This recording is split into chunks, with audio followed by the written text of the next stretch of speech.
আবরার এবং নূপুরের জীবনেও এসেছে নতুন মোড়। আবরারের 10 বছরের এত পরিশ্রমের ফল আবরার পেয়েছে। গত 10টা বছর ধরে সে নূপুরকে সুস্থ করে তুলতে আপ্রাণ চেষ্টা করে গেছে। অবশেষে আবরার সফল হয়েছে। নূপুর এখন সম্পূর্ণ সুস্থ। নূপুর মাঝে মাঝে আবরারকে দেখলে বেশ অবাক হয়। আবরার নূপুরকে কতটা ভালোবাসে তার পরিমাপ করা হয়তো পৃথিবীর বড্ড কঠিনতম কাজ নূপুরের কাছে। আবরার নূপুরকে সব কিছু জানিয়েছে এই গত 10 বছর তারা যেই কালো অধ্যায়টা পার করেছে তা কেন হয়েছে, আয়াস এবং তার আবরারের সাথে কি ঘটেছে তাও জানিয়েছে। এমনকি কথার বিষয়টাও জানিয়েছে। যেদিন আবরার নূপুরকে সব কিছু জানিয়েছে সেই রাতে নূপুর পুরো রজনী আবরারের বুকে লেপ্টে কান্না করেছে। কথা নূপুরের থেকে বেশ সুন্দরী। নূপুর শ্যামলা রঙের। সৌন্দর্য বলতে আহামরি কিছুই নেই তার মাঝে, কিন্তু কথা তো আগুন সুন্দরী। আবরারের নূপুরকে ভালোবেসে কথার মতো সুন্দরীও সকল গুণসম্পন্ন মেয়েকে প্রত্যাখ্যান করেছে। আবরার চাইলেই পারত কথাকে আপন করে নিতে। কথার শুধুমাত্র বাক শক্তিটাই নেই। তাছাড়া কথা সর্বগুণ সম্পূর্ণ একজন অষ্টাদশী। আবরার চাইলে নূপুরের সাথে যে ঘটনা ঘটে যাওয়ার পর নূপুরকে ছেড়ে দিতে পারত, কিন্তু আবরার তা করেনি। আবরার গত 10টা বছর তার ভালোবাসা দিয়ে নূপুরকে মুড়িয়ে রেখেছে। আবরারের মনে নূপুর ব্যতীত আর কেউ প্রবেশ করতে পারেনি, হোক না সে কথার মতো সুন্দরী অথবা গুণবতী। তাই তো নূপুর নিজেকে পৃথিবীর সবথেকে ভাগ্যবতী মনে করে। নূপুরের বাবা মা মারা গিয়েছে নূপুর ছোট থাকতেই, আর নূপুরের জায়গা হয়েছে তার মামা মামির কাছে।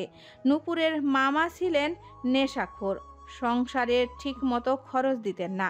নূপুরের মামার 2 ছেলে 1 মেয়ে, তার উপর নূপুর তাদের কাছে উঠেছে। এই নিয়ে নূপুরের মামি নূপুরের প্রতি বেশ ক্ষোভ থাকত। পান থেকে চুন খসলেই চলতো নূপুরের উপর নানা পাশবিক নির্যাতন। সকলের জীবনে মামার বাড়ির মধুর হাড়ি হলেও নূপুরের কাছে তার মামার বাড়ি জমের বাড়ি, যেখানে সে প্রতিনিয়ত ধুকে ধুকে মরত। সেই জাহান্নাম থেকে আবরার তাকে বের করে নিয়ে এসেছে, দিয়েছে এক নিরাপদ আশ্রয়স্থল এবং অগাধ ভালোবাসা। নূপুর মাঝে মাঝে ভাবে আবরার তার জীবনে না থাকলে তার জীবনটা হয়তো এতদিন শেষ হয়ে যেত। সময়ের সাথে সাথে বৃষ্টি এবং আরিয়ানের জীবনেও এসেছে নতুন মোড়। বৃষ্টি কানাডায় এসেছে আজ 1 মাস। এতদিন নতুন জায়গায় নিজেকে মানিয়ে নিতেই হাঁপিয়ে উঠেছে সে, যার দরুন এখনও আরিয়ানের সাথে তার সাক্ষাৎ হয়ে ওঠেনি। আর আরিয়ান আছে তার ডক্টরি নিয়ে, নিজেকে যতটা পারছে কাজে ডুবিয়ে রাখছে। আজ কথার স্বপ্ন পূরণের আরেকটা ধাপ। আজ কথার ভর্তি পরীক্ষার ফলাফল দেবে। ভর্তি পরীক্ষার ফলাফল কি হবে এই ভেবে কথা 2 দিন ধরে প্রায় অভুক্ত। আয়াস এ কারণে কতটা বকেছে কথাকে, কিন্তু কথা কি তা শোনে? সে তো আছে তার ধ্যানে। বেলা এখন 12টা। দিনটা আজ রবিবার। আজ আয়াস অফিসে যায়নি, কারণটা মূলত কথা। তার আজ ফলাফল দেবে। আয়াজ সোফায় বসে আছে, কোলে তার ল্যাপটপ। কথা আয়াজের পাশে বসে আছে আর একটু পর পর ল্যাপটপে উকি দিচ্ছে। কথা বেশ বিচলিত হয়ে আছে। আয়াজ মাঝে মাঝে আর চোখে কথার দিকে তাকাচ্ছে, আবার ল্যাপটপের দিকে তাকাচ্ছে। কথা এবার আয়াজের বাহুতে খোঁচা দিল। আয়াজ ল্যাপটপ থেকে চোখ সরিয়ে কথার দিকে তাকালো। কি হয়েছে? আপনার এতক্ষণ সময় লাগে একটা রেজাল্ট বের করতে? কথার ইশারা বুঝতে পেরে আয়াস একটা ফোঁস করে নিঃশ্বাস ছাড়ল। অতঃপর কথাকে কিছু না বলে আবারও ল্যাপটপে মনোযোগ দিল। বেশ কিছুক্ষণ পর আয়াস ল্যাপটপ কোল থেকে নামিয়ে কথার হাত ধরে কথাকে টান দিয়ে তার কোলে বসিয়ে দিল। আয়াস কথাকে পেছন থেকে জড়িয়ে ধরে কথার কাঁধে থুতনি দিয়ে নরম কণ্ঠে শুধালো, তা ময়না বউ, ধরো তোমার যদি সাস্টে তোমার পছন্দ অনুযায়ী বিষয়ে চান্স হয়ে যায়, তাহলে কি করবে তুমি? কথা আয়াজের কথার অর্থ কিছুই বুঝে উঠতে পারছিল না। কি বলছেন আপনি এগুলো? আপনাকে রেজাল্ট দেখতে বলেছি আর আপনি কি সব কথা নিয়ে পড়ে রইলেন? আমার রেজাল্ট কি এসেছে তা বলুন। আয়াস এবার মৃদু হেসে কথাকে আগের থেকে আরো নিবিড়ভাবে জড়িয়ে ধরল। আয়াজের এহেন স্পর্শে আগে হয়তো কথা লজ্জা পেত, কিন্তু এখন তার লজ্জা থেকে রেজাল্ট নিয়ে চিন্তা বেশি হচ্ছে। আয়াস তার ময়না বউকে আর অপেক্ষা করালো না। মিসেস আয়াজ খান, আপনি সাস্টে ইংরেজি নিয়ে অধ্যয়নের সুযোগ পেয়েছেন। কথার কর্ণে পৌঁছাতেই কথা চমকে আয়েজের দিকে তাকায়। আয়াজ মুচকি হেসে তার দু হাত দিয়ে কথার দু গাল আগলে বলে ওঠে, খুশি তো তুমি? তোমার স্বপ্ন পূরণের দ্বিতীয় ধাপ পার করলে তুমি। কথা, তুমি জানো না আজ আমি ঠিক কতটা খুশি তোমার এই সাফল্যতায়। বলো তুমি কি চাও? আমি ওয়াদা করছি তুমি আজ যা চাইবে আমি তাই দিব তোমাকে। যদি তুমি এই আয়াজ খানের জানটাও চাও তাহলে তাও দিয়ে দিব। বলো কি চাও তুমি? কথা অশ্রু চোখে আয়েজের দিকে তাকিয়ে আছে। কথা ভাবছে আজ তার এই সফলতার অর্ধেক অংশ আয়াজের। আয়াজ না থাকলে হয়তো কথা আজ এই জায়গায় পৌঁছাতে সক্ষম হতো না। আয়াজ প্রতিটা মুহূর্তে কথাকে সাহস জুগিয়েছে, কথাকে অনুপ্রেরণা দিয়ে গেছে। কথা মনে মনে কিছু একটা ভেবে আয়াজের উদ্দেশ্যে ইশারা করল। আমার এই অর্জনে আমার থেকে বেশি আপনার অবদান রয়েছে। আপনি না থাকলে হয়তো আমি আমার স্বপ্ন পূরণ করতেই পারতাম না। তাই আমার কিছু চাই না, তবে আমি দিতে চাই। আজ আপনি আমার কাছে যা চাইবেন আমি তাই আপনাকে দিব। আয়াজ কথার ইশারা বুঝতে পেরে কথার পুরো মুখটা একবার পর্যবেক্ষণ করলো, এরপর ধীর কণ্ঠে শুধালো, ভেবে বলছো তো বউ? যা চাইবো তাই দিবে? কথা মাথা নাড়িয়ে সায় জানালো আয়াজের কথায়। আয়াজ কথার সায় পেয়ে কথার ঠোঁটের দিকে তাকিয়ে বলে, সত্যি তো? নাকি পরে অবাধ্য হবে? আমি কিন্তু বেশ দামি কিছু চাইবো। কথা আয়াজের দৃষ্টি অনুসরণ করলো, আর তাৎক্ষণিক কথা বুঝতে পারলো আয়াজ তার ঠোঁটের দিকে তাকিয়ে আছে। কথা আয়াজের দৃষ্টি এবং কথার উদ্দেশ্য দুটাই বুঝতে পারলো। কথা বুঝে ওঠার সঙ্গে সঙ্গে নিজের দুই ঠোঁট হাত দিয়ে ঢেকে দিল। আয়াজ কথার এহেন কাণ্ডে বেশ জোরেই হেসে উঠল। আয়াজের এখন দৃষ্টি কথার এবং হাসিতে কথা যেন লজ্জা পেল। কথা লজ্জা পেয়ে আয়াজের কোল থেকে নেমে সোফায় গিয়ে বসলো, কিন্তু আয়াজের হাসি থামার নাম নেই। কথা বুঝে উঠতে পারছে না এত হাসি কোত্থেকে আসে এই লোকের। আয়াজ নিজের হাসি থামিয়ে কথার দিকে তাকিয়ে বলে উঠল, আমাকে এতটাও কাপুরুষ ভেবো না বউ। তোমাকে পাওয়ার হলে তোমার অনুমতি নিয়েই তোমাকে পাবো। এই সামান্য চাওয়াই তোমাকে পেতে চাই না। আয়াজের এহেন কথায় কথা আবারও লজ্জায় পড়ল। আয়াজ আবারও কথার উদ্দেশ্যে বলে ওঠে, আমার বউটা যখন বলেছে তার কাছ থেকে কিছু চাইতে, তাহলে তাহলে আজকের বিকেলটা কি সে আমায় দিবে? কথা আয়াজের এমন আবদার শুনে বেশ অবাক হয়, কিন্তু পর মুহূর্তেই নিজের অবাকতা সরিয়ে রাজি হয়ে যায় আয়াজের আবদারে। আবরার ভাই, জামশেদ চৌধুরী কাল বিকেলে একজনের সাথে দেখা করতে যাবে। আমি যতটুকু আড়ি পেতে তার কথা শুনতে পেলাম, তাতে মনে হলো ওই ব্যক্তির একজন মহিলা, আর তারা জামশেদ চৌধুরীর পুরনো ফার্ম হাউসে দেখা করবে। এই জন্যই জামশেদ চৌধুরী কাল আমাকে কাজ থেকে ছুটি দিয়েছে। ফোনের ওপাশ থেকে আবরার হাসিবের সকল কথা শুনে কিছু একটা ভেবে বলে উঠল, জামশেদ চৌধুরী তোকে ছুটি দিয়েছে, কিন্তু আমার জন্য তোকে কাজ করতে হবে। তুই জামশেদ চৌধুরীর আড়ালে যেখানে যাবি, এবং জামশেদ চৌধুরী আর ওই মহিলার সমস্ত কথোপকথন ভিডিওর সহিত রেকর্ড করে নিয়ে আসবে। বুঝতে পেরেছিস? হাসিব আবরারের কথা শুনে বেশ ভয় পেয়ে গেল, কারণ জামশেদ চৌধুরী যদি কোনো মতে জানতে পারে যে সে জামশেদ চৌধুরীর উপর নজর রাখছিল, তাহলে জামশেদ চৌধুরী তাকে জানে মেরে ফেলবে। ভাই, জামশেদ চৌধুরী যদি জানতে পারে আমি তার উপর নজর রাখছি, তাহলে আমাকে জানে মেরে ফেলবে। ভাই, আমি এত কিছু জানি না হাসিব, তোকে যা বললাম তুই তাই করবি, নরে এর পরিণতি যে ভালো হবে না তা তুই জানিস। এই বলে আবরার ফোন রেখে দিল। আর ওইদিকে হাসিব পড়েছে মহাবিপদে। একদিকে জামশেদ চৌধুরী, আরেকদিকে আবরার ও আয়েজ খান। বেচারা কি করবে, কোন দিকে যাবে কিছুই বুঝে উঠতে পারছে না। আয়াজ এবং কথা আয়াজের মার্সিডিজ করে যাচ্ছে তাদের মিলন জায়গায়, যেখানে কথার ভাষ্যমতে আয়াজ এবং কথার প্রথম দেখা হয়েছিল, আর তা হলো লাভ গার্ডেন পার্ক। আয়াজ ঠিক করেছে তারা সেখানেই যাবে। কথাও তাতে অমত করেনি। কথার পরনে কালো শিপন শাড়ি, চুলগুলো খপা করা, তাতে আয়াজের হাতে লাগালো বেলি ফুলের মালা, দু হাতে কালো কাচের চুড়ি, কানে কালো মাঝারি আকারের ঝুমকো, মুখে হালকা ফেস পাউডার, চোখে গাঢ় কাজল, ঠোঁটে হালকা লাল রঙের লিপস্টিক। আয়াজের পরনে কালো টি শার্ট, অফ হোয়াইট রঙের প্যান্ট, হাতে সবসময়ের মতো রিসার্চ মাল্টেন নামক ঘড়ি, পায়ে স্লিকার, চুলগুলো সুন্দর করে গোছানো। জিম করা ফর্সা শরীরে আয়াজকে কালো রঙে বেশ মানাচ্ছে। যতটুকু ফর্সা হলে একজন ছেলেকে পারফেক্ট মনে হয়, আয়াজের গায়ের রং ঠিক তেমনই, গালে চাপদাড়ি। কথা এবং আয়াস মাত্রই লাভ গার্ডেনে এসে পৌঁছালো। আয়াস কথার হাত নিজের হাতের মুঠোয় নিয়ে হাঁটছে। বেশ কিছুক্ষণ হাঁটাহাঁটি করার পর কথা আয়াজের কাছে বায়না ধরল সে ফুচকা খাবে। না, এগুলো খাওয়ার কোনো প্রয়োজন নেই, বাসায় চলো। বাসায় আমি তোমায় নিজ হাতে বানিয়ে খাওয়াবো। না, আমি বাসায় তৈরি করা খাবার খাবো না, আমি এখান থেকেই খাবো। জানেন কত দিন না না না কত মাস হয়ে গিয়েছে আমি ফুচকা খাই না, তাই আজ এইখান থেকে ফুচকা না খেয়ে আমি এক পাও নড়বো না।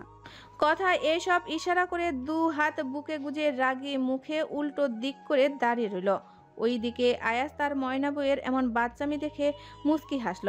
অতপর কথার হাত ধরে চলতে চলতে বলল, আচ্ছা বাবা, ঠিক আছে, তোমাকে এখান থেকেই ফুচকা খাওয়াবো, চলো। সারাটা বিকেল আয়াস এবং কথা বেশ সুন্দর মুহূর্ত কাটালো। কথা নিজে ফুচকা খাওয়ার সাথে সাথে আয়াসকেও খাইয়েছে বেশ কয়েকটা। আয়াজও তার বউয়ের মন রক্ষার্থে বিনা বাক্যে খেয়ে নিয়েছে। এখন সন্ধ্যা 6টা। আয়াস এবং কথা এখন বাড়ির উদ্দেশ্যে রওনা দিবে। আয়াস গাড়িতে উঠে বসেছে, কথাও আয়াজের পাশে বসতে নিবে। ঠিক তখনই কথা শুনতে পেল কোনো মহিলার কথার নাম ধরে ডাকছে। কথা গাড়িতে না উঠে এদিকে ওদিকে তাকালো, কিন্তু না, কাউকে সে দেখতে পেল না। কথা ভাবলো সে হয়তো ভুল শুনছে। কি হলো কথা, দাঁড়িয়ে পড়লে কেন? কথা আয়াজের দিকে তাকিয়ে মাথা নাড়িয়ে বুঝালো কিছু হয়নি। অতপর সে গাড়িতে উঠে বসে। আর অন্যদিকে একজন মহিলা যার পরনে কালো বরখা ও খিমার, সে কথাদের গাড়িকে উদ্দেশ্য করে দৌড়াচ্ছে, কিন্তু সে বড্ড দেরি করে ফেলেছে। ততক্ষণে আয়াস গাড়ি তার দৃষ্টি সীমানা থেকে দূরে চলে গিয়েছে। মহিলাটি বয়সের ভারে বেশিক্ষণ দৌড়াতে পারলেন না। সে দু হাঁটুতে ভর দিয়ে হাঁপিয়ে যাচ্ছে। মহিলাটি আয়াজের গাড়ি চলে যাওয়ার পানে তাকে বিষণ্ণ স্বরে বলে উঠল, কত বড় হয়ে গেছিস রে মা তুই। আয়াজ বাবাও বেশ বড় হয়ে গিয়েছে। আয়াজ বাবা তোকে নিশ্চয়ই অনেক ভালো রেখেছে, তাই না কথুমা? আমি জানি তা হয়তো কোনোদিনও তোর সামনে যেতে পারবো না। এতটা বছর বুকে পাথর রেখে তোর থেকে দূরে থেকেছি। দোয়া করি তুই অনেক ভালো থাক, তোর একটা সুখের সংসার হোক। তোর ভাগ্য যেন আমার মতো না হোক। আল্লাহ যেন তোকে অনেক সুখে রাখে, অনেক সুখে। কথাগুলো বলে মহিলাটি অঝরে কাঁদতে লাগলো। হয়তো নিজের সব হারানোর বিরহে, হয়তো আপনজন হারানোর শোকে। জীবন বড়ই নিষ্ঠুর।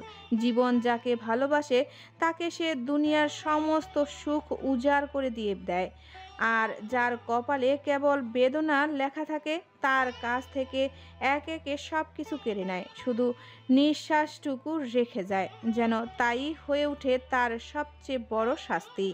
কথা, আজ রাতে আমাকে 2 দিনের জন্য সিলেটের বাইরে যেতে হবে অফিসের কাজে।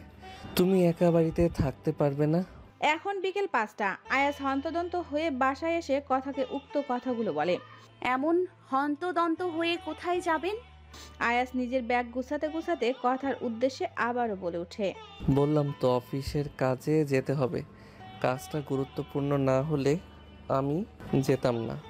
আয়াস ব্যাগ গুছিয়ে কথার সামনে এসে কথার দু গাল আগলে বলে উঠল, তুমি থাকতে পারবে তো একা একা?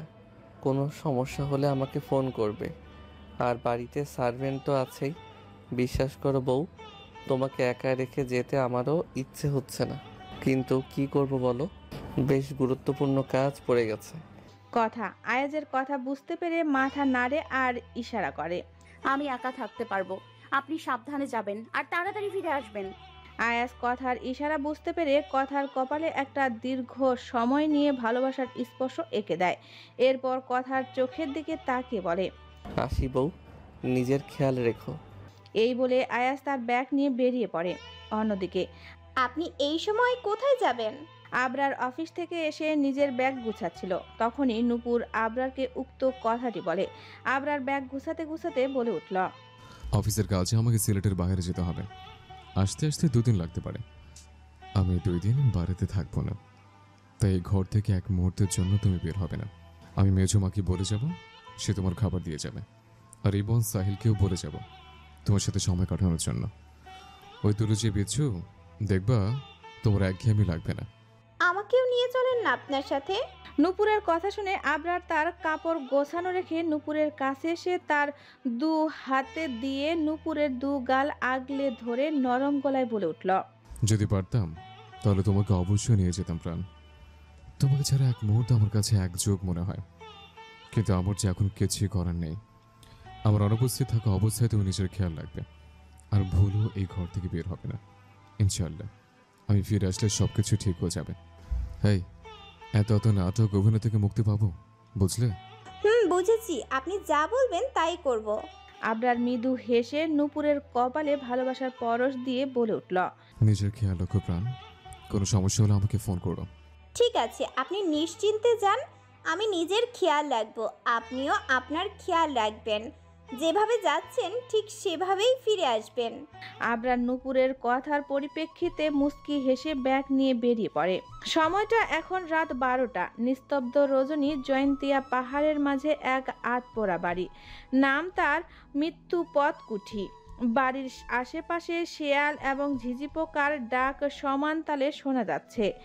জায়গাটা বেশ নীরব, আশেপাশে গাছপালায় ভরপুর।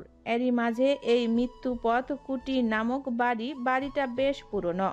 বাড়ির দেওয়ালের রং খসে পড়েছে, বাড়ির দেওয়ালে শেওলা জমেছে, বাড়ি থেকে বের হয়ে নেমেছে বেশ কিছু শিকড়। সেই বাড়িতে রয়েছে আয়াস এবং আবরার। দুজনেরই মনোযোগ মোবাইলে চলিত একটা ভিডিও দেখে চলছে। মোর্শেদ, এরশাদ এবং হাসিব তাদের পাশেই দাঁড়ানো। তারাও শুনতে পাচ্ছে ভিডিওর কথোপকথনগুলো। ভিডিওর কথোপকথন যতই এগোচ্ছে ততই আয়াস এবং আবরারের শরীর গরম হয়ে উঠছে। দুজনের রাগে হাত পা কাঁপছে। ভিডিওটা সম্পূর্ণ হতেই আবরার রাগের সামনে থাকা টেবিলের উল্টে ফেলে দিল, কিন্তু তবুও যেন তার রাগ কমছে না। বুকের মধ্যে বয়ে চলছে আপন মানুষ দ্বারা আঘাতের রক্তক্ষরণ। আর আয়াস মাথা নিচু করে বসে আছে। অতীতের সেই কালো দিনগুলোর মনের মধ্যে আবারও নেড়ে উঠছে। সে তার অনুভূতিগুলো বুঝে উঠতে পারছে না। সে তো জানে সব কিছু, তবু আজ সরাসরি সব জানতে পেরে তার কেমন নিঃশ্বাস বন্ধ হয়ে আসছে। আয়াস ধীর পায়ে হেঁটে ঘরের জানালার সামনে গিয়ে দাঁড়ায়। তাকিয়ে থাকে আসমানের পানে, হয়তো আকাশের পানে তাকিয়ে কাউকে খুঁজে চলছে এবং তাকে নিজের মনের ক্ষতগুলো বলে চলছে। মোর্শেদ, এরশাদ এমনকি হাসিবের চোখেও পানি এসে পড়েছে। তারা ভাবতে পারেনি আজকের এই সময়টা তাদের জন্য এতটা দুর্বিষহ হবে। তারা নিজেদের কানে শোনা কথাগুলো সহ্য করতে পারছে না।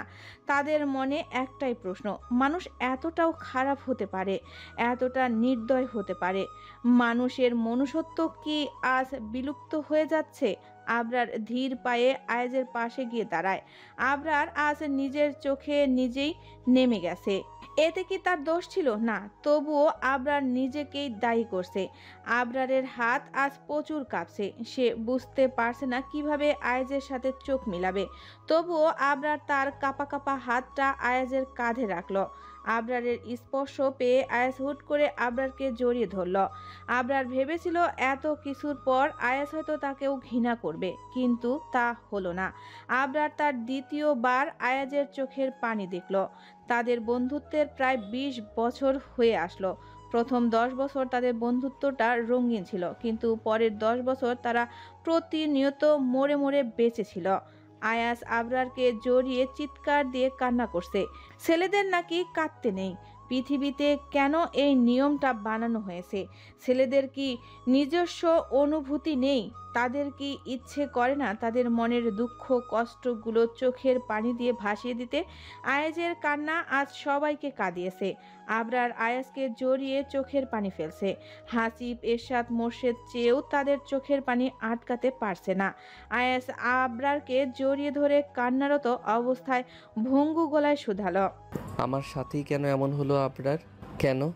আমার মা তো নিষ্পাপ ছিল, আমার মায়ের তো কোনো দোষ ছিল না। বাবাকে ভালোবেসে মা তো কোনো অপরাধ করেনি, বাবাকে বিশ্বাস করে মা তো কোনো অপরাধ করেনি, তাহলে কেন আমার মা এই নিষ্ঠুর পৃথিবীতে একটু শান্তিতে বাঁচার সুযোগটাও পেল না। ওরা ওরা কতটা নির্দয়ভাবে আমার মাকে মেরে ফেলেছে আবরার। ওদের জন্য আমি আমার মাকে পেলাম না। সবার মতো আমি আমার মাকে মা বলে ডাকতে পারলাম না মাকে একটু জড়িয়ে ধরতে, পারলাম না মায়ের বুকে মাথা রাখতে। ওরা কেন এত কষ্ট দিয়ে আমার মাকে মারলো? কেন মারলো? আমার মা তো কোনো দোষ করেনি। আমি এখন কি করব আবরার? কোথায় খুঁজবো আমার মাকে? জানিস আমার মায়ের অনেক ইচ্ছে ছিল সে আমাকে মানিক বলে ডাকবে, পারল না আমার মা আমাকে মানিক বলে ডাকতে। কত স্বপ্ন দেখেছিল সে আমাকে নিয়ে, পারল না কিছুই পূরণ করতে। আবরারকে ছেড়ে দিয়ে পাগলের মতো বিলাপ করতে লাগলো। আমি কোথায় খুঁজবো আমার মাকে? কোথায়? ওরা কিভাবে পারলো আমার মাকে খুন করতে? আমার মায়ের অনেক কষ্ট হয়েছিল, তাই না? কেন কষ্ট দিল ওরা আমার মাকে? কেন? আয়াজের প্রতিটি কথা ঘরের মধ্যে উপস্থিতি প্রতিটি মানুষের হৃদয়কে নাড়িয়ে দিল। ঘরের মধ্যে কেমন একটা দম বন্ধ পরিবেশ সৃষ্টি হয়ে আসলো। আর আবরার সে কি করবে? কিভাবে সান্ত্বনা দিবে আয়াজকে? আজ তার মায়ের কারণেই তো আয়াজের এই অবস্থা। ফ্ল্যাশব্যাক। আয়াজ আবরার রাত 9টার দিকে তাদের বানানো এই মৃত্যুপট কুটুরি আসে। তাদের সাথে এরশাদ এবং মোর্শেদ দুজনেই আসে। তারা অপেক্ষা করতে থাকে হাসিবের জন্য। জামশেদ চৌধুরী আজ তার এক সঙ্গীকে সাথে নিয়ে জামশেদ চৌধুরীর ফার্ম হাউসে যাবে। এই জন্য আবরার হাসিবকে বলেছিল জামশেদ চৌধুরীর উপর নজর রাখতে এবং তাদের কথোপকথন রেকর্ড করে নিয়ে আসতে। এই হাসিব কখন আসবে? তোকে কিছু জানিয়েছিল? হ্যাঁ, ও বলেছিল রাত 10টার মধ্যে এখানে আসবে, কিন্তু এখনো যে আসছে না বুঝতে পারছি না। শালার জীবনটাই তেনা তেনা। এই বয়সে এই সময় থাকবো বউয়ের কাছে, তা না, নেমে পড়েছি গোয়েন্দাগিরি করার জন্য। আচ্ছা, এমন জীবন রেখে কী লাভ? তুই এত বউ পাগল কবে থেকে হলি রাজ? বিয়ে করার পর থেকে দেখি বউয়ের নাম তোর মুখে থেকে সরেই না। আয়াস একটু ভাব নিয়ে, বেটা 30 বছর পর বিয়ে করে বউকে পেয়েছি, তো এখন বউ করবো না তো কি পাশের বাড়ির সকিনা করব? আবরার আয়াজের কথার বেশ বিরক্ত। এই ছেলেটা সব কিছু নিয়ে মজা নেয়। আবরার আয়াজকে কিছু বলতে যাবে তার আগেই এরশাদ বলে ওঠে, মানে ভাই, আপনাদেরকে এখন কেউ দেখলে বলবেই না আপনারা এতদিন শত্রু হিসেবে ছিলেন। আপনাদের অভিনয়ের আসলেই তারিফ করা লাগে ভাই। এরশাদ ঠিকই বলেছে ভাই। গত 10টা বছর ধরে জামশেদ চৌধুরীকে এভাবে ধোকায় রাখাটা খুব সহজ ছিল না, যার সাক্ষী আমি এবং এরশাদ নিজেই। এরশাদ এবং মোর্শেদের কথা শুনে আয়াস এবং আবরার দুজনেই হেসে দেয়। কিছুক্ষণ হাসির পর আয়াস বেশ গম্ভীর কণ্ঠে বলে ওঠে, তা যা বলেছিস তোরা, কিন্তু এই 10টা বছরের পথটা কিন্তু সহজ ছিল না। এই 10 বছরে আমাদের দুজনের উপর দিয়ে কি গিয়েছে তা শুধু আমরা জানি। আমরা দুজন অনিচ্ছা থাকা সত্ত্বেও দুজনকে নানাভাবে নানা কটু তিক্ত কথা বলে কষ্ট দিয়ে গেছে। তখন আমাদের মনের মাঝে কি ঝড় চলতো তা আমরাই জানতাম। আয়াস এবং আবরারের কথা শুনে এরশাদ এবার বলে উঠল, ভাই, অবৈদিলে একটা কথা জিজ্ঞাসা করি আপনাদের। কর। ভাই, প্রশ্নটা আমার এবং মোর্শেদ দুজনেরই। ভাই, আমরা আপনাদের সাথে আছি প্রায় 8 বছর হতে চলতো, কিন্তু তার আগের ঘটনাগুলো আমরা জানি না। যদি আসলে আবরার এরশাদের কথা বুঝতে পেরে বলে ওঠে, থাক তোর আর আসলে নকলে করতে হবে না, বুঝতে পেরেছি তোর কি জানতে চাইছিস। তাহলে শোন, ওই দিন আয়াজ এবং নূপুরের খবরটা আমাকে স্বয়ং জামশেদ চৌধুরী আমাকে জানিয়েছিল। ভোটের কাজ করার ফলে আমি বেশ ক্লান্ত ছিলাম, তাই সেদিনটা আমি আমার বাসায় কাটিয়েছিলাম। তো সেদিন জামশেদ চৌধুরীর ফোন আসে আমার মোবাইলে। সেবার ভোটে ইকবাল হোসেনের বিপক্ষে দল হিসেবে দাঁড়িয়েছিল জামশেদ চৌধুরী। সিলেট শহরে প্রায় সকলে জানত জামশেদ চৌধুরীর চরিত্রের কথা। জামশেদ চৌধুরী নিজের টাকার জোরে কত শত বেআইনি কাজ করেছে তা গুণে শেষ করা যাবে না, কিন্তু ইকবাল হোসেন ছিল বেশ ভালো একজন মানুষ। সকলে তাকে বেশ পছন্দ করত, আর সেই ইকবাল হোসেনের পক্ষে ছিলাম আমি আর আয়াজ, যার ফলে জনগণের আস্থা ছিল ইকবাল হোসেনের উপর। জামশেদ চৌধুরী যখন বুঝতে পারল তার হার নিশ্চিত, তখন আমাকে এবং আয়াজকে হাত করার জন্য নানা পায়তারা শুরু করলো, কখনো টাকার লোভ দেখিয়ে, কখনো নারীর। কিন্তু তবুও সে আমাদের বন্ধুত্বতে ফাটল ধরাতে পারল না। ভোটের ফলাফল তখন ইকবাল হোসেনের পক্ষে হলো এবং জামশেদ চৌধুরী নিম্ন ভোটে হেরে গেল। তখন সে উন্মাদ হয়ে গেল। তার সব রাগ এসে জমা হলো আমাদের দুই বন্ধুর উপর। কথাগুলো বলে আবরার একটা দীর্ঘশ্বাস ছাড়ল।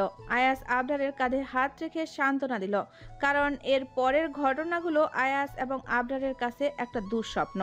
আবরার নিজেকে ধাতস্থ করে আবারও বলে উঠল, সেদিন জামশেদ চৌধুরীর ফোন দেখে আমি বেশ অবাক হই। অতপর আমি ওর ফোন ধরি, আর তখনই জামশেদ চৌধুরী আমাকে বলে ওঠে, অতীত। কে জন্য ফোন দিয়েছিস তা বল। কেমন আছিস আবরার? আরে তো রেগে যাচ্ছিস কেন? দেখ, রেগে গেলে তোরই ক্ষতি। আমি তো তোকে সাহায্য করতেই ফোন দিলাম। সাহায্য আর তুই? হে, আমাকে বিশ্বাস করতে হবে? করে দেখ, বিশ্বাস হতেই পারে, এতে তোরই লাভ। আমার লাভ মানে? তোর প্রাণপ্রিয় বন্ধু কোথায় আছে জানিস? হয়তো ওর বাসা আছে। এসব কোনো জিজ্ঞেস করছিস? এই, যা বলার পরিষ্কার করে বল, নাহলে আমি ফোন রাখলাম। তোর এই পেরিদের আলাপ শোনার জন্য আমি একদমই আগ্রহী না। আবরার এই বলে ফোন রাখতে নিবে, তার আগেই ফোনের ওপাশ থেকে জামশেদ চৌধুরী বলে ওঠে, একটা ঠিকানা দিচ্ছি, এসে পড়। যদি না আসিস তাহলে তোর প্রাণপ্রিয় বন্ধুর আসল রূপ দেখতে পাবি না। আবরার জামশেদ চৌধুরীর কথার কিছুই বুঝতে পারে না। জামশেদ চৌধুরীর থেকে ঠিকানা নিয়ে আবরার বেরিয়ে পড়ল সেই ঠিকানা অনুযায়ী। পথে সে বেশ কয়েকবার আয়াজকে ফোন দিয়েছিল, কিন্তু আয়াজের ফোন বন্ধ দেখাচ্ছিল। আবরারের মনটা বেশ বিচলিত হয়েছিল সেই সময়। আবরার সেই ঠিকানা পৌঁছাতেই দেখতে পায় সেটা একটা একতলা বাড়ি, আর বাড়ির গেটের সামনে দাঁড়িয়ে আছে জামশেদ চৌধুরী আর তার ডান হাত সৈয়দ খান।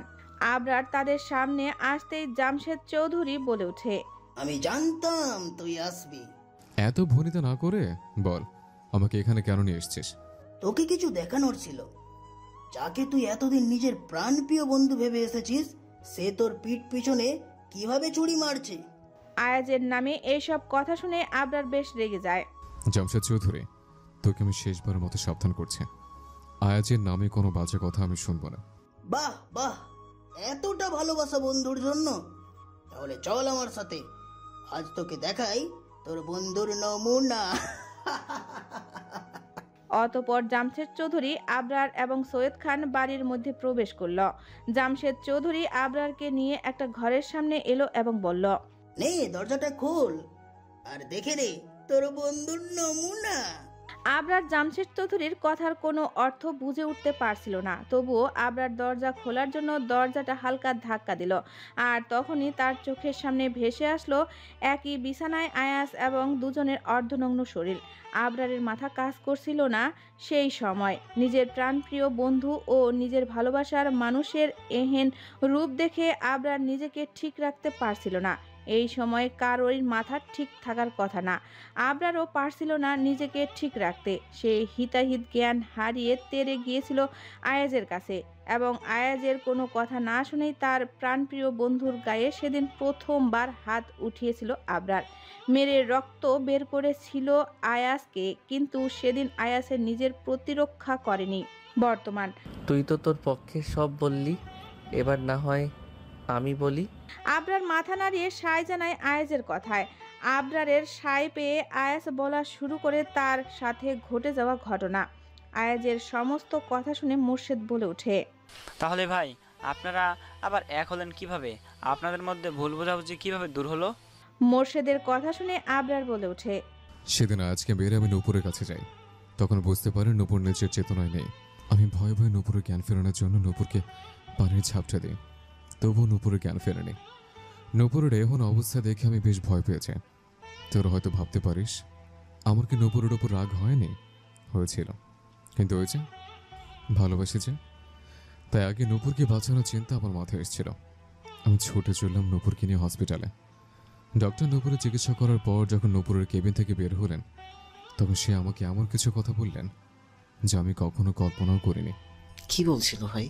এরশাদ বেশ কৌতূহল নিয়ে জিজ্ঞেস করে উঠল। আবরার একটা দীর্ঘশ্বাস ফেলে বলে উঠল, ডক্টর বলেছিল নূপুরকে গণধর্ষণ করা হয়েছে। প্রথমবার আমি ডক্টরের কথা আমার মস্তিষ্কে পৌঁছায়নি। আমি ডক্টরকে বললাম ডক্টর হয়তো কোনো ভুল করছে, কারণ আমি তো আয়াজের সাথে নূপুরকে ওই অবস্থায় দেখেছিলাম, তাহলে এটা গণধর্ষণ কিভাবে হয়? কিন্তু ডক্টর আমাকে সমস্ত রিপোর্ট দেখিয়ে বলেছিল নূপুরকে আসলেই গণধর্ষণ করা হয়েছে। ডক্টরের কথাগুলো শুনে আমার হাত পা অবশ হয়ে যাচ্ছিল। হঠাৎ আমার আয়াজের কথা মনে পড়লো। আয়াজ হয়তো সেই বাড়িতে পড়ে রয়েছে। আমি দ্রুত ছুট লাগালাম সেই বাড়িতে। গিয়ে দেখি ঠিকই আয়াজ রক্তাক্ত অবস্থায় ফ্লোরে পড়ে রয়েছে। এর মানে জামশেদ চৌধুরী আজকে ওই অবস্থায় রেখে চলে গিয়েছিল। নিজের প্রাণপ্রিয় বন্ধুর এমন অবস্থা দেখে বুকটা মোচড় দিয়ে ওঠে। কিন্তু আমি ওর অবস্থা করেছিলাম। এরপর আমি আয়াজকে নিয়ে হসপিটাল গেলাম। আয়াজের অবস্থাও ভালো ছিল না। ডক্টর বলেছিল তারা তাদের সর্বোচ্চ চেষ্টা করবে আয়াজ এবং নূপুরকে বাঁচানোর জন্য। ওই রাতটা আমি কিভাবে পার করেছি তা শুধু আমি জানি। আমার জানটা আমার গলায় আটকে ছিল। একদিকে নিজের প্রাণপ্রিয় বন্ধু, আর এদিকে আমার ভালোবাসার মানুষ। শেষের কথাগুলো বলতে বলতে আবরারের গলা কেঁপে উঠল। আয়াস আবরারের কাঁধে হাত দিয়ে বলে ওঠে,